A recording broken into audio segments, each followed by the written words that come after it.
mga commissioner ng COMELEC ngayon, mga traidor kayo at dapat kayong ma-impeach. Tinawag po ninyong traidor ang Commission on Elections, particularly po ang chairman. Bakit po niyo nasabi yun, sir? Madiin po yung inyong mga pahayag. Taksil, in other words. Bakit niyo nasabi yun, attorney? Traidor ng tiwala ng taong bayan. Sabi, traidor, taksil. Yun. Sige, sir. Dahil yun ang grounds natin para... Magandang araw po sa inyo mga banateras. Ako po si Banat Girl. Ito po mga banateras, panoorin natin ito at sabay-sabay po tayong mag-react sa comment section. Alright, panoorin na po natin ito mga banateras. Mag-comment po kayo sa comment section at huwag po ninyong kalimutan mag-subscribe, i-like at i-share ang ating video. I am not Filipino for nothing. Mahalin po natin ang Pilipinas. Ito na po. Baldadong bansa pagdating sa pagpapatupad ng batas. Oy, Bonjing Remula, huli na kayo ng mga tao. Gusto niyo na naman magtapon ng isang Pilipino sa ibang bansa. Nako, Bato de la Rosa, ipapadala na daw po sa dahig. Nako po mga ka-reaction, tuloy natin. Alright, reaction, TVPS nagbabalik. Reaction.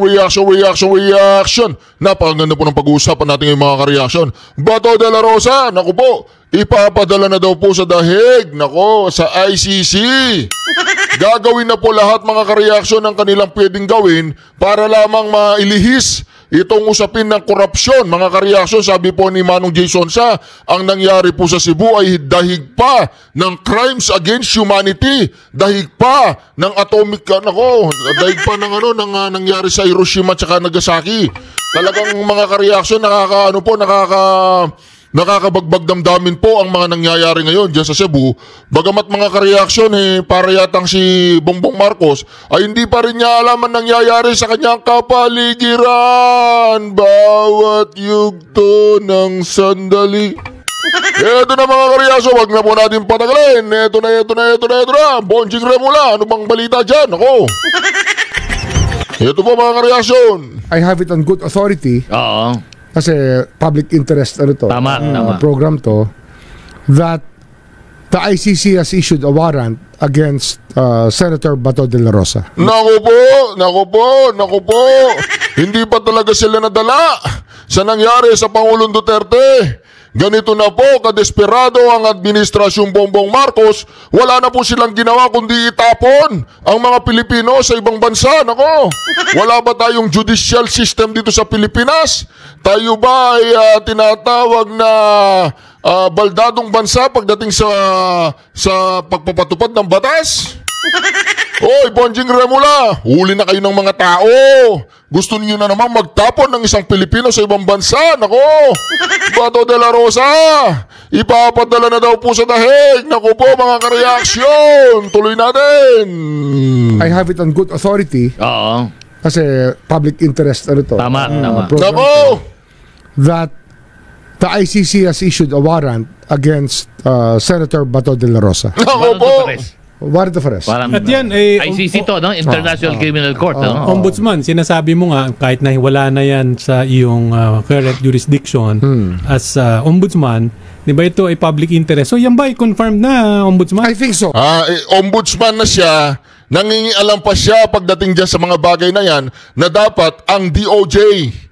Pero hep! Ang may hawak pa rin sa DOJ, hep! Ay itong si Bonjing Remula, halata naman po mga ka-reaction. Kaya naman, gagawin nila lahat para mailihis ang nangyayaring investigasyon dahil po mga ka-reaction, pupunta na po kay Tambaluslos at kay Bongbong Marcos ang investigasyon. Wala po silang magagawa dyan. Aakyat po ang investigasyon na yan dahil mga ka-reaction, hindi po pababayaan ng mga tropa at grupo ng mga Duterte na ang kanilang ginawang katarantaduhan sa ating bayan, ang ginawa ng katarantaduhan sa ating bayan ay hindi nila dapat panagutan. Di ba mga ka-reaction? Tuloy natin hep! Nako mga ka-reaction, ICC Bato de la Rosa, papadala na sa ICC, naku po. Kaya nilang gawin yung ginawa na sa Pangulong Duterte, naku po. Naglabas na po ng sinasabing pahayag ang Supreme Court pagdating dyan. Hindi na po nila kayang basta-basta ilalabas si Bato de la Rosa. Kumbaga, bluff lang yan. Panglilito lang ang ginagawa ni Remula. Pananakot, paninindak, at panggugulo. Pero hindi na po nila kayang gawin ang ginawa nila sa Pangulong Duterte ang paggidnap sa extrajudicial rendition. At igagaya si Bato de la Rosa sa nangyari sa ating Pangulong Duterte. Hep, hep! Nako! Mahihirapan po mga yan. At hindi na po, huwag po kayo masyadong magambala at mabahala. Mga Duterte supporter, mga DDS. Huwag kayong mabahala, huwag kayong magambala dahil hindi na po nila kayang gawin ang ginawa nila sa ating Pangulong Duterte at itutulad itong si Bato de la Rosa at yan ay dadaan pa sa ating local court. I would say so. Nahiwala na yan sa iyong current jurisdiction as ombudsman. Di ba ito ay public interest? So yan ba ay confirmed na ombudsman? I think so. I would say so. Na I have it in good authority. Oo. Na may nakipag-usap sa akin kanina. Oo. Na kaya na-late ako may binarita lang sa akin. Nagtrabaho ka muna. Trabaho muna. O, di ba? Wala na po. Nagugulumihanan na, naguguluhan na dahil hindi po nila mapigli itong si Marcoleta. Ngayon, nagugulo na po ang nangyayari. Gulong-gulo na po si Bonjing Remula. Hindi na niya kaya kung paano, hindi na niya alam kung anong gagawin niya para mapagtakpan, maprotektahan, at mabigyan ng panggugulo ang usapin patungkol kay Tambaloslos. Tsaka kay BBM. Naku po mga kareaksyon, ito na, tuloy po natin. Gulong-gulo na po itong si Bonjing. So paano ba? Kasi ano yan ngayon, ang proseso kasi niyan, bago na kasi nung October 1, naglabas na ng new rules on extradition Supreme Court. Supreme Court, okay. So this is an extradition issue. Extraditable offense. Kasi I remember recently yata. Ang tawag dyan kay Senator Bato would be an extradite. Extradite. Huwag po kayo mabahala mga kareaksyon, hindi na mangyayari yung nangyari sa Pangulong Duterte. Nangangarap ang mga yan ng gising. Wala na, guguloy nila yung taong bayan. Lilituin nila pagdating sa ICC kay Bato de la Rosa, dadalhin doon sa ICC. Merong parang may inisyong guidance ba o decision o rules ng Supreme Court tungkol dito. Para malinaw na lahat. On extradition cases. So ito papatak as an extradition case. Yun ang lalabas dyan. At the government to be able to implement this, dapat sundin yung nasa guidelines na bago. Kasi nga, hindi na tayo member ng Rome Statute. Wala na tayong treaty with the ICC. Yes. Although we respect the ICC as a legitimate foreign court. Magre-request nga sila ng extradition. Doon na tayo papunta. So ano naman ang mangyayari dyan, they will have to file it with the DOJ through the Office of the Chief State Counsel. Sila ang mag-uusap, and the Solicitor General will be called to represent the government. Meaning ICC. ICC will be the one filing. Filing. Anong tawag doon kung extradite? Email request yan Email request. Kung extradite si Senator... Requesting party. Yung requesting party. ICC ang requesting party. So they will have to pass dun sa mga guidelines. Yung rules. Based on the guidelines and rules recently issued by the Supreme Court. Ngayon, ang tanong ko naman, siyempre, di ba, just to be Di ba, reaction? Legal na... Napaghahalata na po itong si Bonjing Remula. Napaghahalata na yan. So what kung may papadala sa ICC si Bato de la Rosa? Ihinto na yung investigasyon kay Martin Romualdez at kay Bongbong Marcos? Tsaka hindi na po pwede kasi meron na tinatawag nating Supreme Court ruling. Dadaan muna yan sa local judge. Mga proseson pwedeng sundin ni Senator Bato. Siyempre, he will have to, he will also have to follow the rules. Oo. Basta may request sa kanya. Pwede niya i-contest. He will have to appear. But he will have to appear. Okay. Oo. Hindi Para naman to yung defend his rights. Hindi naman yung abrupt To protect na, his rights. 'di ba, bigla siyang arrestuin. may process, Hindi na may pwede yun. process. Dahil doon sa bagong Bagong rules ng Supreme Court. kinlarify ng Supreme Court. Oh, hindi na raw pwede yung ginawa nila dati, yung kidnapping. Maraming makukulong dahil sa kidnapping ng Pangulong Duterte pagdating ng panahon. Maniningil si Sara Duterte pagdating ng panahon. So kailangan ng sundin yung mga yon.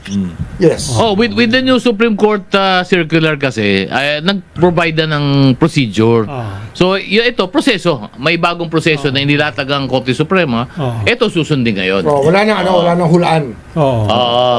At ngayon, wala nang question. Ang maraming naglalaro at tama-tama nandiyan si Ombudsman. Wala na daw ulan. Ibig sabihin, nung ginawa po nila sa Pangulong Duterte, ang pagpapadala nila doon sa The Hague, ay naghula lang itong si Bonjing. Yung DOJ nang hula lang. Man, at ito si IG.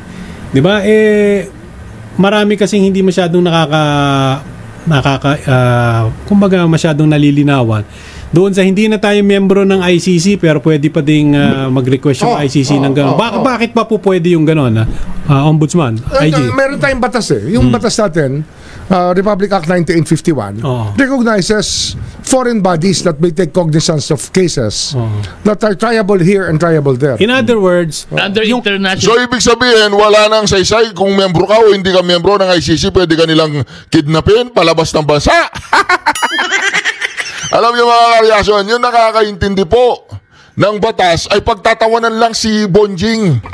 Kasi alam po nila mga kareaksyon, yung ginawa nila sa Pangulong Duterte, extrajudicial rendition, kidnapping. Ngayon, gusto na naman nilang mangidnap ng isang Bato de la Rosa? Wala ba talaga kayong tiwala sa judicial system natin dito sa Pilipinas? Kaya tinatapon ninyo ang inyong mga kababayan sa iba't ibang dako ng mundo para doon itapon ninyo ang inyong mga kalaban. Pagdating ng araw, sisingilin kayo ng panahon.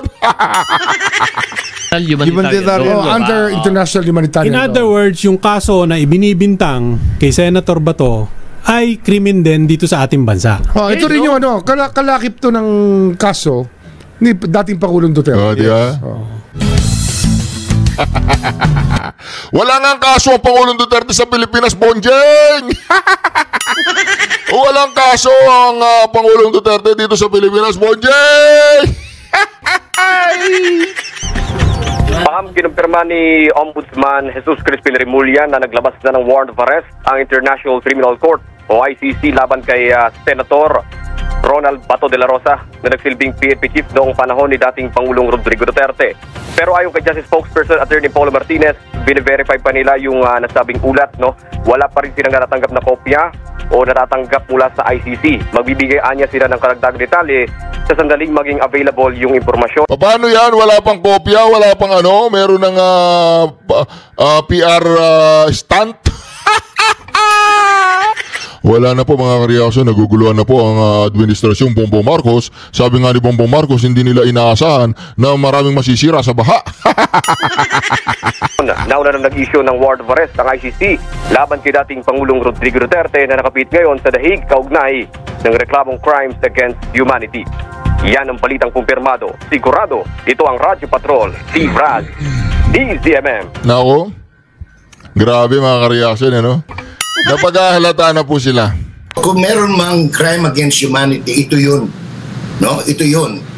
When you, kapag ninakawan mo ng mahigit 1 trilyon, ang... Bongbong Marcos, makinig ka dito, crime against humanity, mga NPA, mga komunistang pulpol, mga komunistang ilaw, mga terrorist party of the Philippines, makinig kayo dito kung ano yung uri ng crimes against humanity, ha?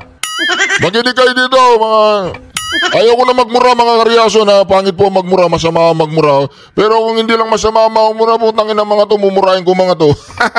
Kaya lang nga, hindi na ako nagmumura, kaya hindi ko na sila mumurahin, ha? Di ba? Kung meron mang crime against humanity, ito yun. No? Ito yun. When you, kapag ninakawan mo ng mahigit 1 trilyon ang mamamayan, in the guise of putting up flood control projects na wala naman o sira naman, at yan ang dahilan kung bakit napakarami ng mga namatay, ng mga nasugatan, ng mga naulila, ng mga naapektuhan, ng inabot ng gutom, no? Eh talagang higit pa ito doon sa giyera, no? Kasi ano ito, massive ang kapag yan, ilang araw lang. Tapos pag ilang araw lang, meron nakasurvive. Nakita mo yung mga nakasurvive.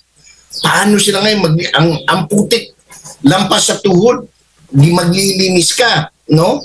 Matagal yan. Alam mo, ako nadanasan ko yung Undoy, 1 linggo mahigit bago nalinis ng gusto yung inabot ng tubig baha at putik doon sa aking bahay. Pagkatapos yan, mangangamoy pa yan. Lahat ng gamit mo, water damage yan.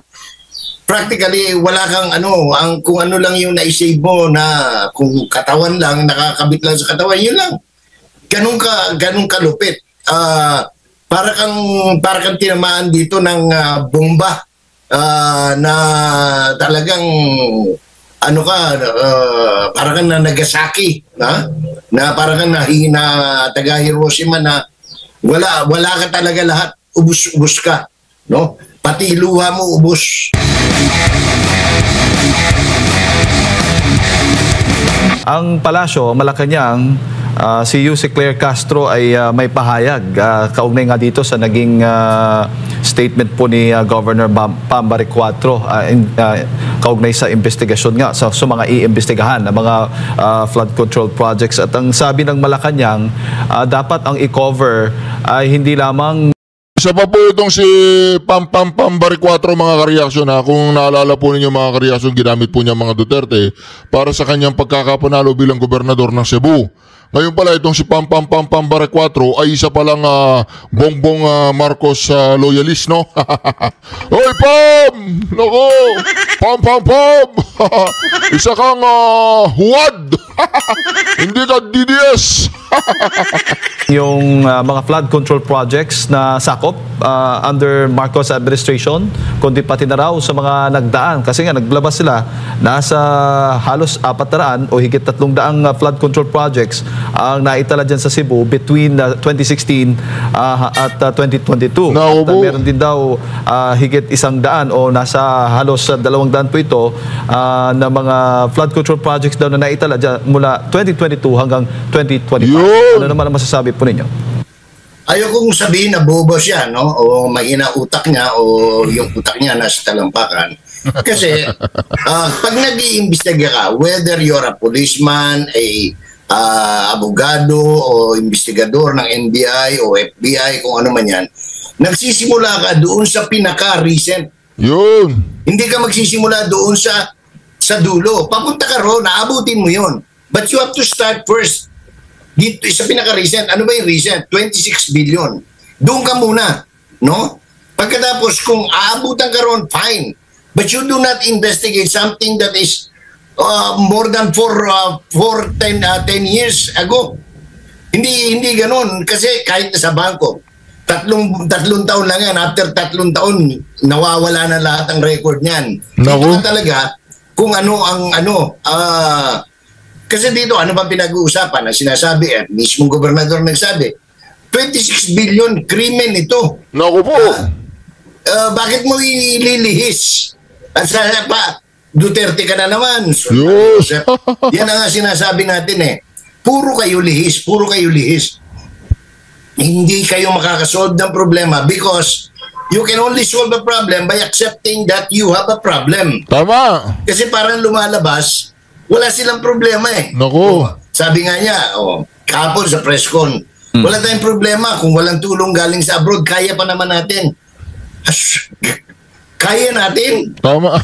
Tapos maglalabas kayo ng press release na over 1 trillion ang pamimigay na ayuda, saan kayo kukuha ng pera? Naku po. Magkarote nga tayo, kulang nga tayo na mahigit 500 billion sa panggastos natin sa araw-araw eh. Tama. We need to make a loan of about 4.6 million a day. Naku. Oh. Mahirap kasi paasahan na naman natin ng tao, ibubudol na naman natin. Huwag ganun, no? Huwag Galit ganun. na ang tao, simido na ang tao. Tapos bubulahin mo pa na magbibigay kayo, maglalabas kayo ng tulong. Puro kayo maglalabas, wala naman kayong nilalabas. Tama. Ilang araw na, hanggang ngayon.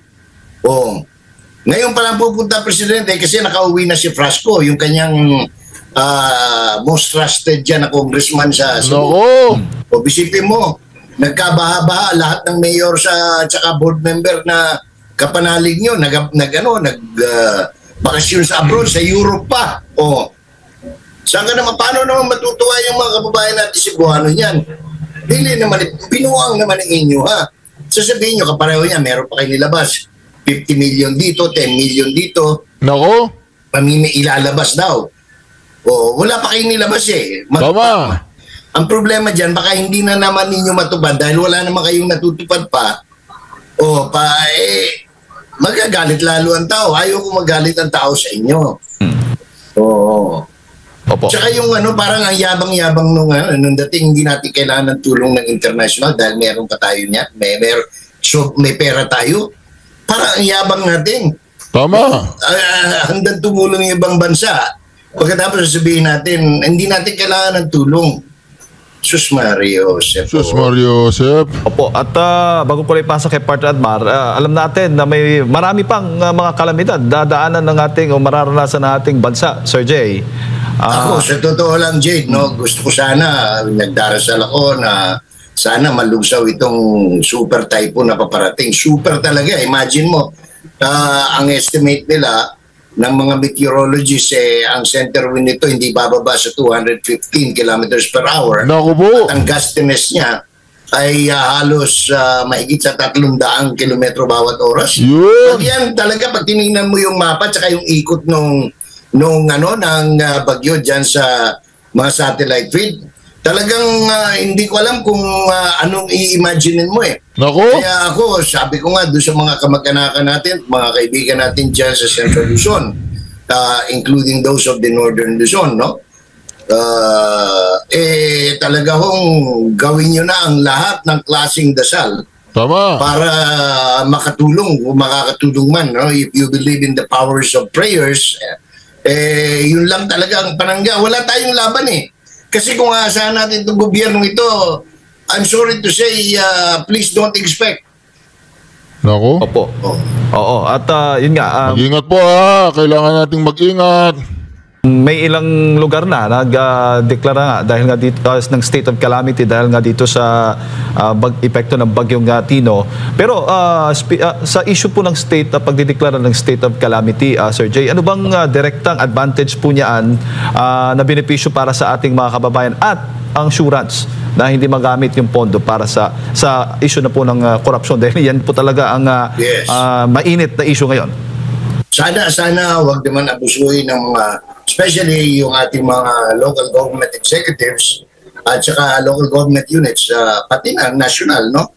Kasi pwede nga maabuso yan. Pero ang bentahin niyan, makakaiwas ka doon sa anong pangalan nito, sa red tape, no?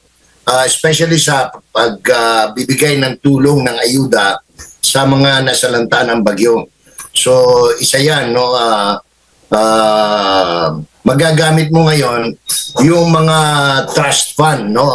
Lahat ng klaseng pondo, magagamit mo para makapagbigay ka agad ng tulong doon sa mga biktima. Yun ang pinakabintahe ng Declaration of State of Calamity sa isang lugar o sa buong Pilipinas. Pangalawa, yung pagkontrol sa abuso sa pagtaas ng presyo ng mga pangunahing bilihin.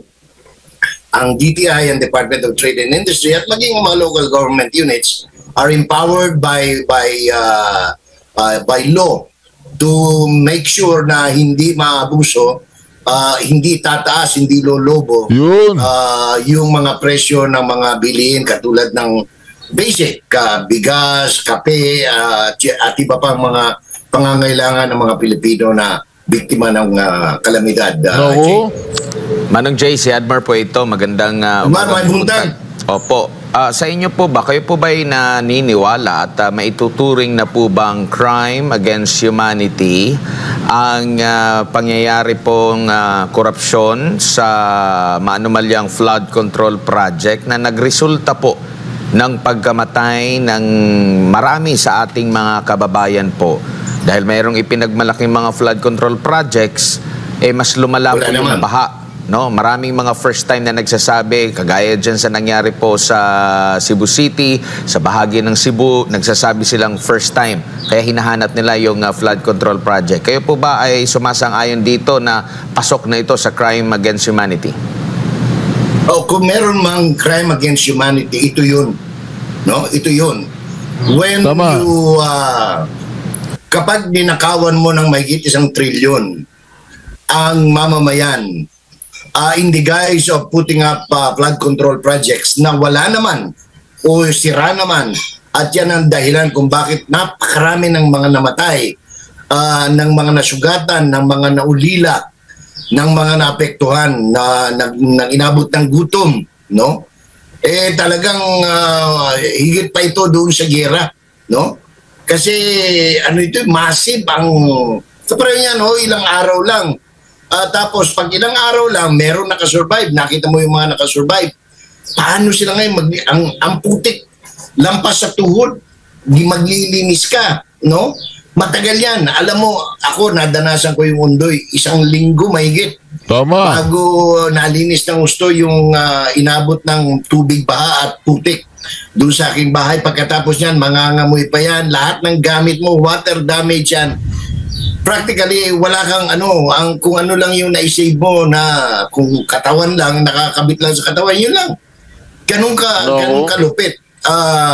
Para kang tinamaan dito ng bomba na talagang para kang na Nagasaki, na para kang na taga Hiroshima na wala ka talaga lahat, ubus ka, no? Pati luha mo ubos.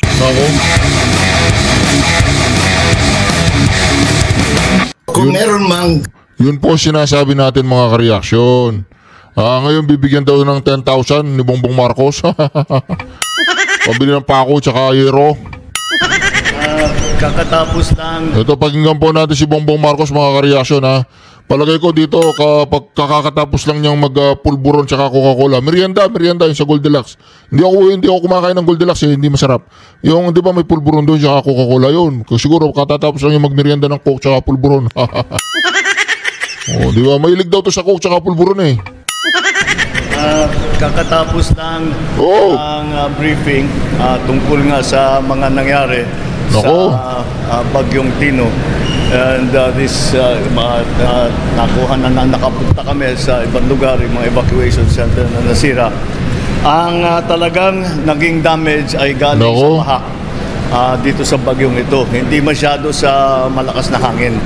At nakita natin na yung mga linagay dati na mga dike, mga protection ay hindi talaga kaya yung bigat, yung dami ng tubig na bumagsak. So what we did, siyempre, kagaya ng dati, pumunta na lahat ng mga agencies. Of course, nauuna dyan is the DSWD, mag-provide ng relief goods para sa mga lalong-lalo na yung mga nasa evacuation center o yung mga na-dislocate, nasiraan ng bahay. Yun ang unang-una. So food and water. Tapos nandyan na yung ating mga medical team para tignan sila kung merong mga nasugatan, merong mga nagkaroon ng karamdaman dahil sa bagyo. At binibigyan ng gamot. Tapos meron tayo pa assistance. Ang binibigay natin ngayon, 5,000 para sa mga partially damaged na bahay at 10,000 para sa completely damaged na bahay. Para meron silang magamit para makapagtayo na naman sila ulit ng bahay. And so that is ongoing now. Later on, patuloy naman ang tulong kasi meron tayo mga i-relocate Kasi marami sa naging biktima ay nasa no-build zone at nakapagpatayo sila ng bahay doon sa no-build zone. Kaya't kailangan silang i-relocate. So, yun din, isa pa yun ginagawa namin. Napag-usapan namin ng mga local government units dito sa Cebu to include the provinces, the municipalities, and the cities, ay pinag-usapan namin kung paano saan natin ilalagay dahil umaasa kami sa LGU para makahanap ng lupa, paglalagyan ng mga i-relocate. Ngayon, meron din tayong temporary shelter para doon sa hindi pa makauwi ng kanilang bahay, but eventually ay gagawa natin ng paraan para makabalik na sila, magpatayo sila ulit ng bahay o ayusin nila yung nasira nilang bahay. In the meantime, kung habang binabalik dahan-dahan ang buhay ng ating mga kababayan sa normal, ay nandito naman lahat ng mga ibang ahensya hindi naman umaalis at nagpapaikot pa nga ang public works, for example, nagpapaikot ng mga engineering team para tignan yung mga kalsada, baka na-erode, baka kailangan ng ayusin, baka kailangan sarhan. Pero so far mukha namang maayos. May mga dalawa, tatlo na kailangan tutukan, kailangan tignan na mabuti. Baka hindi na pwedeng gamitin dahil nasira na dahil sa baha. So ito yung mga engineer namin ng Public Works ay papupuntahin na namin doon para inspeksyonin na nila lahat. At nagbigay din ako ng warning sa ating mga local executives na may padating pa na bagyo. Ngayon, sa tingin namin, hindi naman yata dadaan dito sa Visayas, pero mag-ingat pa rin lahat at hindi natin alam dahil kami minsan lumilipat. Kami naman ngayon, Northern Luzon and Central Luzon, ang nag-aabang para dito sa uwan na parating. But we are very, very sorry. Hindi ko, siyempre lahat kami nalulungkot dahil napakataas ng ating casualty figures. At ito, karamihan talaga ay dinala ng tubig. Dahil sa laki ng tubig. Ayun, Bongbong Marcos, napakalaki ng casualty. Hindi ka ba nakokonsensya? Bongbong Marcos, sigurado ba hindi ka nagnakaw? Wala ka lahing magnanakaw? Bongbong Marcos, hindi ka nagnakaw? Hindi ka nakokonsensya? May wala na yata konsensya, no? Sa bilis ng parating ng flash flood, ang sinasabi sa atin, ang pinaghahandaan ng mga LGU officials was a storm surge. Yung papasok galing sa dagat. Pero ang talagang nangyari, flash flood naman. Iba yung nangyari. At hindi natin napaghandaan dahil iba yung ine-expect natin. Anong ine-expect mo? Ine-expect mo na mauulit yung 2025 national budget? But anyway, nangyari na. We will be helping the families of those na naging casualty. We will help them to recover, put them back on their feet, and do what we can to make up for the loss that they have suffered. And that is, again, I made the same promise to Cebu, your governor and your mayor, that as long as the national government is needed, we will be here. We are not leaving hanggat maayos na ang inyong mga buhay at hindi na kami kailangan para sa mga tulong na dinadala namin, then we will remain here. Alright? Maraming salamat. Thank you. Good afternoon. Naku, mga reaction. Grabe po ang ating si Bongbong. Hindi na magkakadesperado maghanap ng... Ito, desperado na po daw si Bonjing Remula na maghanap ng mga bagay para malito. Madistract tayo sa tunay na issue ng lipunan ng nakawan. Ang Martin Romualdez saga at saka si Tambaluslos. Nako, ito pakinggan po natin si Senator Bato. Pasok! Ano ba nangyari? Papadala ka na ba sa dahig? Hindi! Ganun na ba sila ka-desperado maghanap ng diversion? Ganun na sila ka-desperado na mukha tuloy silang tanga.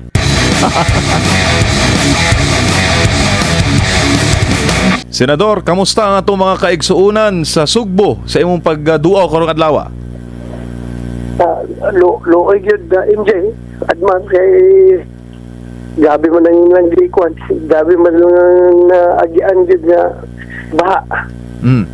Looy yun. Sir, sa Cebu, saan po kayo particular na mga lugar dumalaw ngayong araw?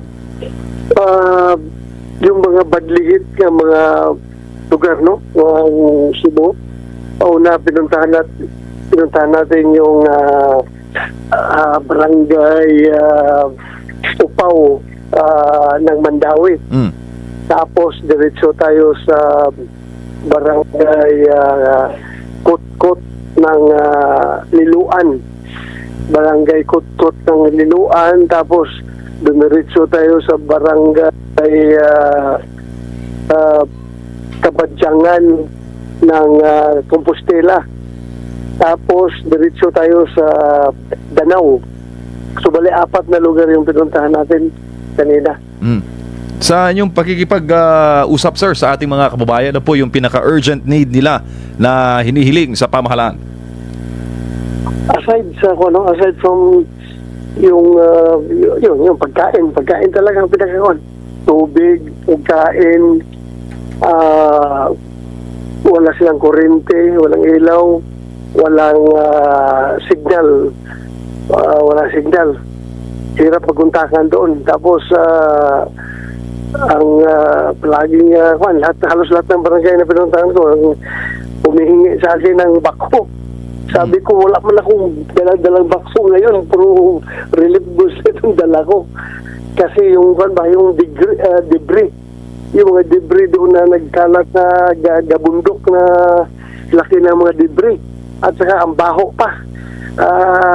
Amoy patay ba? Yung sangsang amoy ng patay.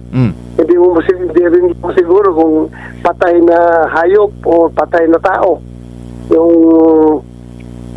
nasa ilalim ng mga debris. Kaya hindi man na kayang manumanuhin yung mga debris na napatakuan man, gabundok man. So, humingi sila ng tulong, baka mayroon makapahiram ng bako. Halos yung 4 na barangay na pinuntahan ko, yun ang hinihingi.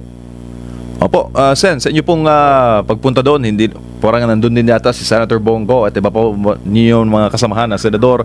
Kayo po ba magpapatawag, sir, ng pagdinig para ma-fast track itong mga kailangan ng ating mga kababayan, hindi lang po sa Cebu, lahat po ng mga naapektuhan ng Bagyong Tino? Yes, sa ngayon nakatutok tayo dito sa Cebu, pero yun pala, yung ibang yung sa Negros Island region, no, yung particular dong sa sa Negros Occidental, yung may Kabangkalan City. Grabe doon, hindi lang ang debris nga doon, bato talaga. Malalaking bato nagkalat doon sa kanilang sa palibot.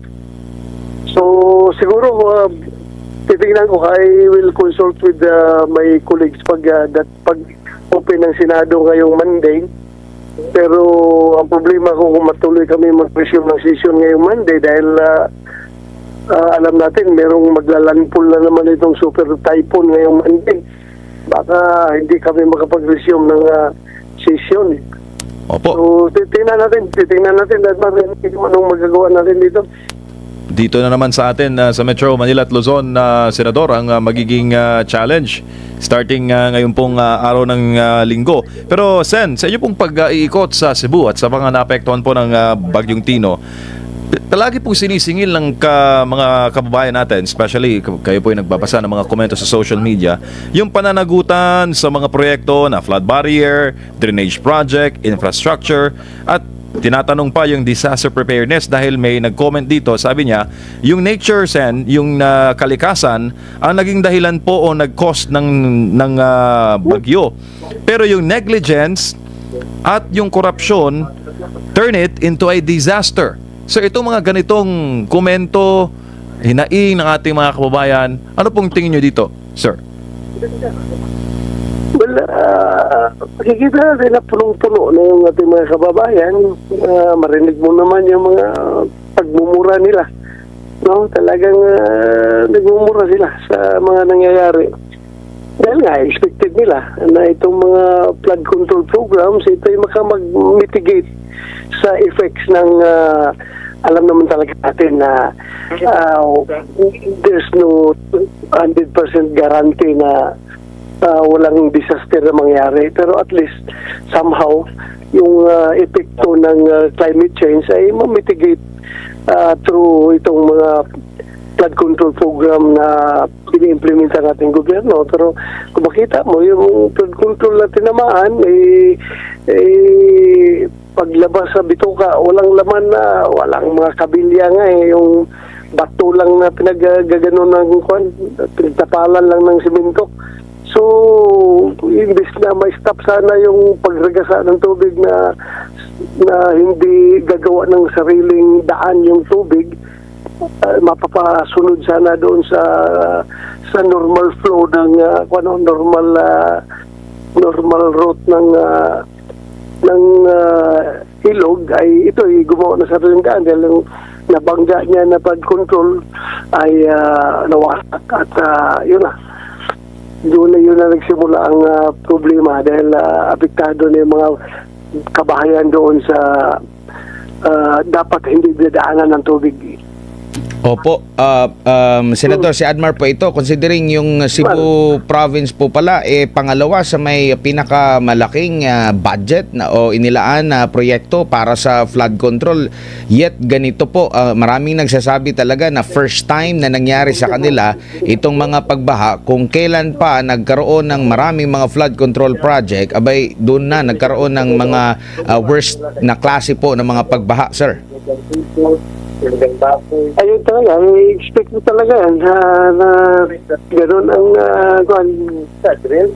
ang mangyayari, no? Yung frustration ng taong bayan. They are very much frustrated kung bakit nangyayari itong ganito despite sa napakalaking halaga na inilaan ng ating gobyerno para sa flood control program. Sila, gusto siya na hindi maganda pagka-implementa yung mga proyekto na yan. Opo, pero ang katakataka, maraming nagtataka, lalo na po sa mga kababayan nyo dyan sa Davao City, ay doon pa nag-imbestiga po, Senador. Yun nga, no? Yung korupsyon na sa Manila daw. Tapos yung baha nasa Cebu. Pero ang investigasyon nasa Davao. Opo, at pati yung naungkat din kasi nga flood control, na-mention din ng palasyo yung marami mga flood control na intact na daw, marami na daw mga flood control na naitayo during Duterte administration. Pero wala akong naalala na during Duterte administration ganito kalala ang naging epekto ng mga pagbaha. Ang alam kong malala is yung panahon ng Odette, pero malakas yung hangin nun kumbaga hindi na mapipigilan talaga yun yung pero dito ang nakita ng ating mga kababayan, grabe yung mga pagbaha na klase po, Sen. Kahit anong gawin nilang pang-divert sa problema, no, hindi naman nila maloko yung taong bayan. Alam naman ng mga Pilipino kung saan nangyari, kung kailan nangyari itong mga kalukuhan na ito. Hindi panahon man ni Saldico at ni Martin Romualdez. Yung mga panahon na yan, naglilipana talaga itong ghost projects na ito. So, kahit anong gawin nilang pang-divert, wala pa rin, hindi maniwala ang tao dyan. Lakas lang pang maiinis ang taong bayan dyan sa kung pinipilit nila na papuntahin ang yung heat, yung init ng damdamin pilit nilang papuntahin sa mga Duterte, papuntahin sa Davao, mas lalong mainis ang taong bayan sa kanila. Opo, maliban dun sa Davao na nabanggit ninyo, flood control noong Duterte administration, pati yung Dolomite, sinisi na rin sa mga pagbaha po. Ngayon na, after na na-implement po ito, Senador. Ay, gano'n na ba sila ka-desperado maghanap ng diversion? Gano'n na sila ka-desperado na mukha tuloy silang tanga kapag i-insist nila yan. Opo. Dito po sa issue po ng flood control, investigasyon po, marami pong nakaantabay. Kailan po kaya babalik ito at ano po yung possible na aasahan po natin, sir, dyan po sa Senado? Well, kami sa minority, no? Since we are with the minority bloc, naghihintay lang talaga kami kung anong mga hakbangin na gagawin ng majority dahil sila naman may hawak ng mga committee ngayon, sila naman may hawak sa liderato ng Senado, and nakikinig lang kami sa sabi nila na mag-resume daw ng investigation sa 14. Sana matuloy yan yung resumption ng investigation sa 14 at nababalik naman daw si Senador Pantino Lacson para maging chairman ng Beyond Blue Ribbon Committee. So, titingnan natin. We will still cooperate. We will be actively engaged in that investigation. Dahil kailangan talaga ang role ng minorya dyan sa investigasyon na yan. Opo, Senador, si MJ Polet. Sir, marami po kasing nahihiwagaan, no, dito sa inyo pong samahan sa mataas na kapulungan ng Kongreso. 24 po kayo, Senator Bato, at kayo po ay nasa minority ngayon. Dati po kayo majority nung iba po ang Senate President. Pero nagtatanong ang mga kababayan natin kung totoo ba talagang intact pa rin ang majority? Kasi alam mo naman, Sen, may sarili po na task force o ilulunsad na investigasyon ng ombudsman yata laban sa dalawang senador na nandoon sa majority, Senators Villar, Camille and Mark. Ito ba'y magkakaroon, sir, ng epekto sa majority? Tingin mo, sir? Depende yan sa depende yan how they treat that threat, kung threat yan sa kanila yung ginagawang investigation. If sila ay matakot, ay mananatili sila dyan sa mayorya. At least kung mayorya ka, naka-align ka sa Malacanang, baka sakali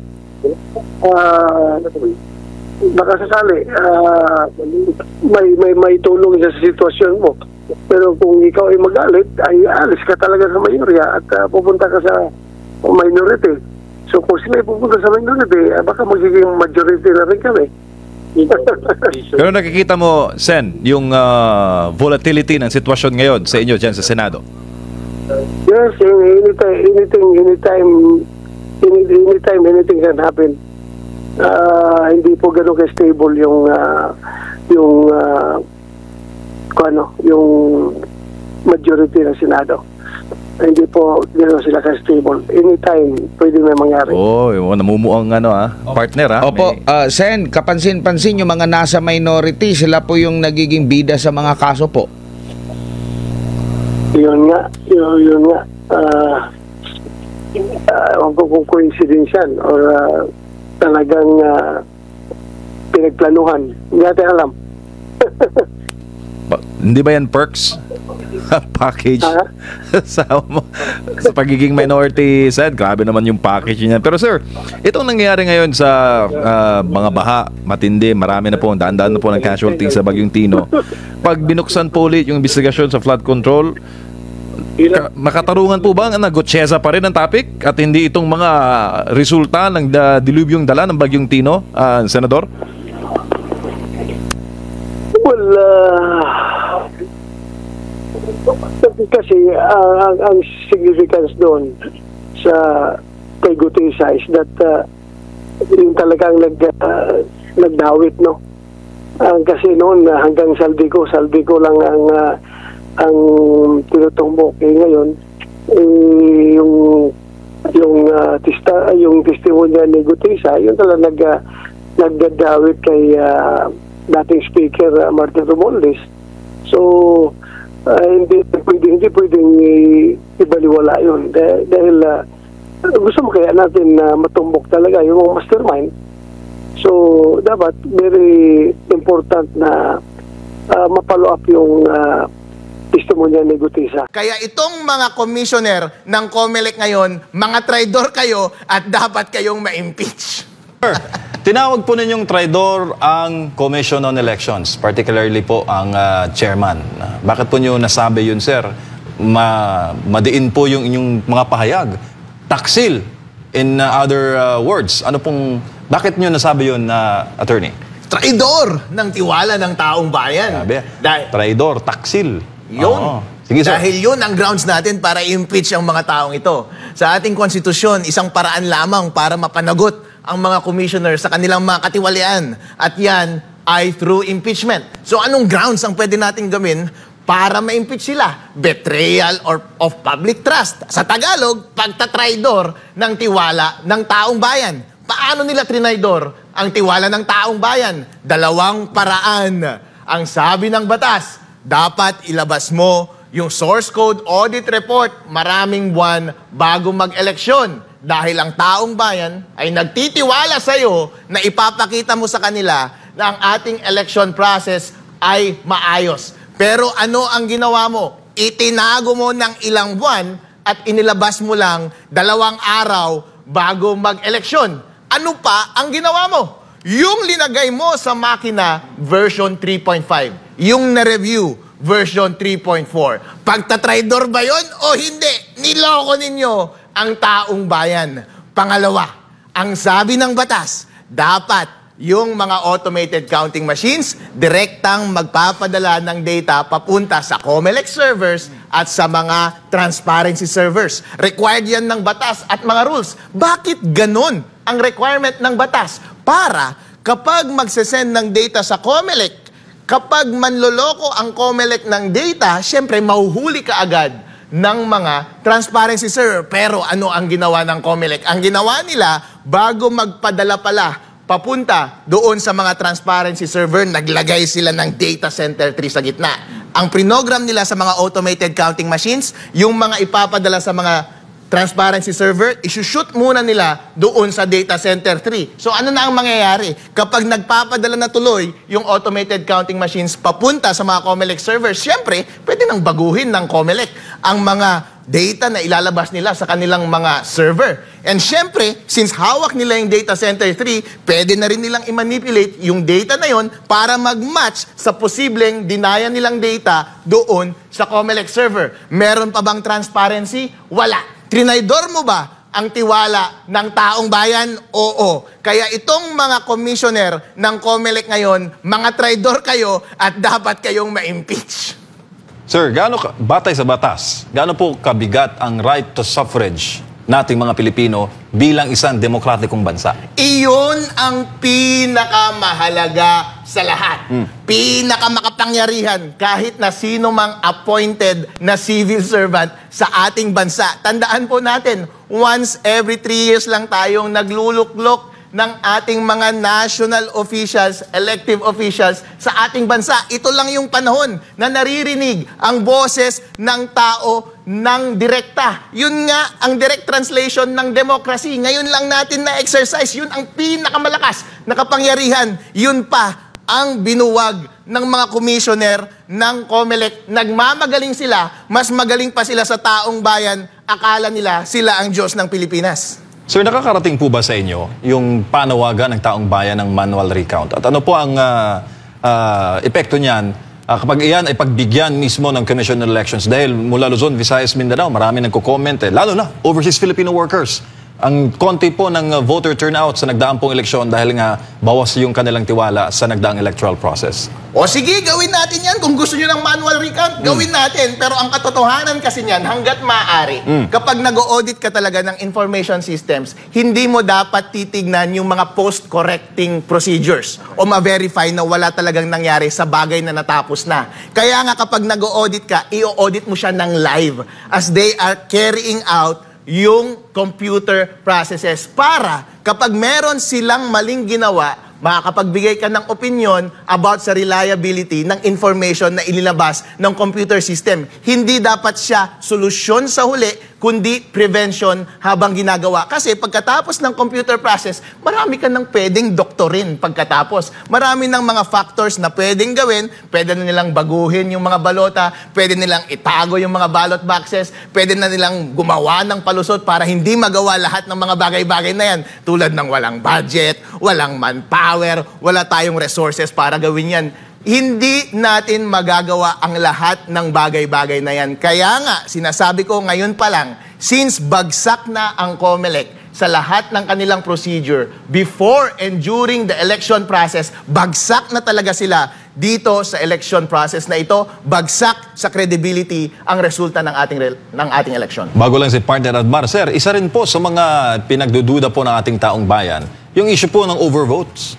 Ang dami. Anong masasabi mo doon, sir? Milyon din po ang overvotes. Yung overvotes, hindi ko ma-verify kung yun ay result ng maling transmission or kung yun ay result ng conflicted na source code doon sa makina. Pero baka indication yan. Baka result siya. Pero ang sinasabi ko lang ngayon, yung integrity ng ating software, yung integrity ng ating transmission ay wala na. Kaya hindi ako magtataka kung maraming mga circumstances ngayon na lumalabas na nag-i-indicate na merong widespread fraud. Kaya kapag sinasabi mong may overvotes or kung meron mang ibang bagay na nag-i-indicate ng dayaan, lahat po yan ay valid. At ang bola ngayon ay nasa COMELEC para i-overturn nila yung presumption na sila ay nandaya sa eleksyon na ito.